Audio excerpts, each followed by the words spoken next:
सर्वमंगल मांगल्ये शिवे सर्वार्थ साधिके शरण्ये त्र्यंबके गौरी नारायणी नमोस्तुते। आता लवकरच मार्गशीर्ष महिना हा सुरू होणार आहे। तर यावर्षी मार्गशीर्ष महिन्यामध्ये किती गुरुवार येत आहे, आपण किती गुरुवार उपवास करायचा आहे, तसेच मार्गशीर्ष महिन्यामधील गुरुवारी कोणती पूजा करायची आहे, सेवा करायची आहे, तसेच पूजा मांडणी कशी करावी, उपवास कसा करावा, कधी सोडावा, याच्याबद्दलची माहिती मी आज तुम्हाला या व्हिडिओमधून देणार आहे। तत्पूर्वी तुम्ही चॅनलमध्ये नवीन असाल तर चॅनलला लाईक करा आणि सबस्क्राइब देखील करा। कमेंटमध्ये ओम महालक्ष्मी नमः लिहायला विसरू नका, जेणेकरून आपल्याला देखील माता लक्ष्मीचा आशीर्वाद हा प्राप्त होईल। तसेच शेजारी नोटिफिकेशन बेल देखील प्रेस करा, जेणेकरून मी जेव्हा पण व्हिडिओ बनवेल तर तो व्हिडिओ तुम्हाला सर्वात अगोदर दिसेल। मराठी वर्षामधील 9वा महिना म्हणजे मार्गशीर्ष महिना। मार्गशीर्ष मधील प्रत्येक गुरुवार हा सवाशीण महिलांसाठी विशेष असतो। या दिवशी वैभवलक्ष्मी किंवा महालक्ष्मीचे व्रत करून कुटुंबाला समाधान, शांती, ऐश्वर्य मिळावे अशी प्रार्थना केली जाते। मनातील सर्व इच्छा पूर्ण करण्याच्या हेतूने श्री महालक्ष्मी व्रत करण्याची पद्धत आहे। या व्रताची सुरुवात मार्गशीर्ष मासातील पहिल्या गुरुवारी होते आणि शेवटच्या गुरुवारी उद्यापन केले जातं। परंतु जर कोणत्याही कारणास्तव मार्गशीर्ष मासी व्रत करण्यास जमले नाही तर संपूर्ण श्रद्धेपूर्वक कोणत्याही महिन्याच्या पहिल्या गुरुवारपासून सुरू करावे व व्रताची सांगता मात्र मार्गशीर्ष मासाच्या शेवटच्या गुरुवारीच करावी।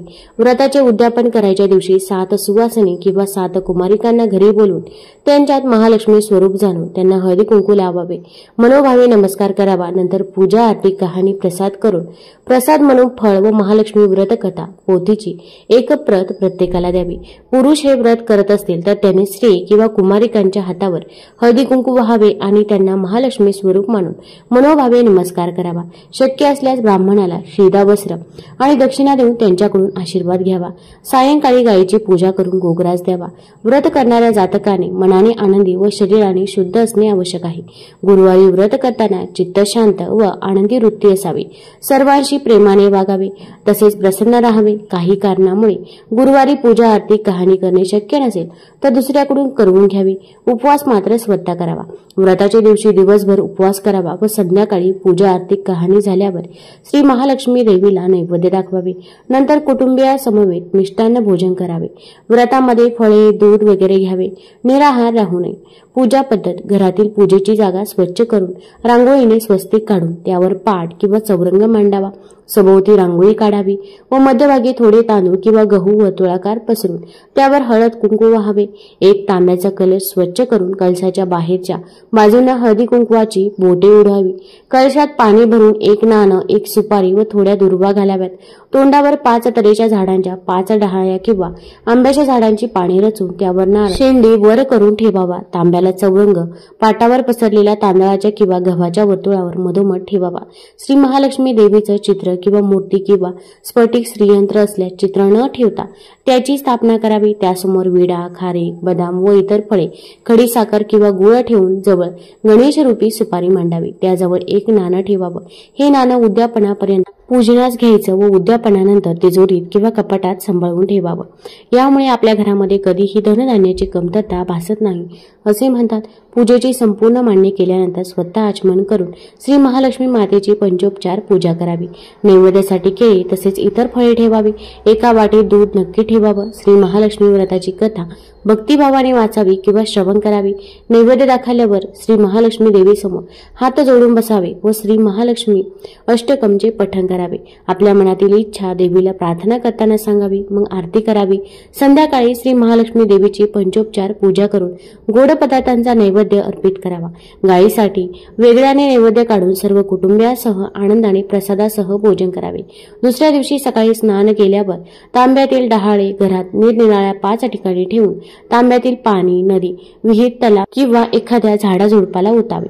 नंतर पूजा केलेल्या ठिकाणी हळद कुंकू वाहून श्री महालक्ष्मी देवीचे स्मरण करून नमस्कार करावा। आता यावर्षी 2025 मध्ये मार्गशीर्ष महिन्यामध्ये किती गुरुवार आहे, तर मार्गशीर्ष महिन्यामध्ये 4 गुरुवार आलेले आहेत। आता कार्तिक अमावस्या जी आहे तर ही कार्तिक अमावस्या 20 तारखेला संपणार आहे आणि कार्तिक अमावस्या संपल्यानंतर दुसऱ्या दिवसापासून मार्गशीर्ष महिना हा सुरू होत आहे।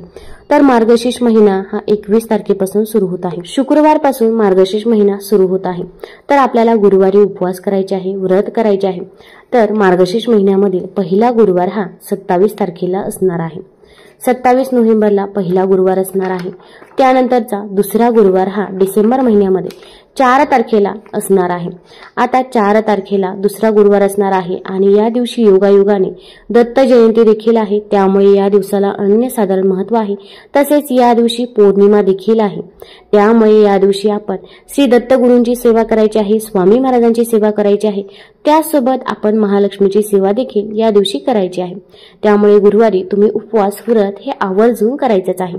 त्यानंतरचा आता तिसरा गुरुवार असणार आहे, तर हा 11 तारखेला असणार आहे. त्यानंतरचा चौथा गुरुवार हा 18 तारखेला असणार आहे आणि नंतर मार्गशीर्ष महिना हा 20 तारखेला संपत आहे. 2025 मध्ये फक्त 4 गुरुवार आलेले आहे, तर आपण 4 गुरुवारी उपवास व्रत पूजा सेवा करायची आहे. आता जर तुम्हाला मध्येच मासिक धर्म आला तर अशा वेळेस तुम्ही एक गुरुवार सोडायचा आहे आणि त्यानंतर पुढच्या गुरुवारपासून परत तुम्ही उपवास करू शकता.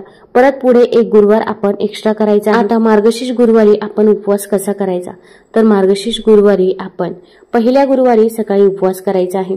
त्यानंतर काही ठिकाणी अगदी संध्याकाळी देखील उपवास केला जातो, पण तुमच्या इकडे जशी पद्धत असेल तशा पद्धतीने तुम्ही हा उपवास करायचा आहे.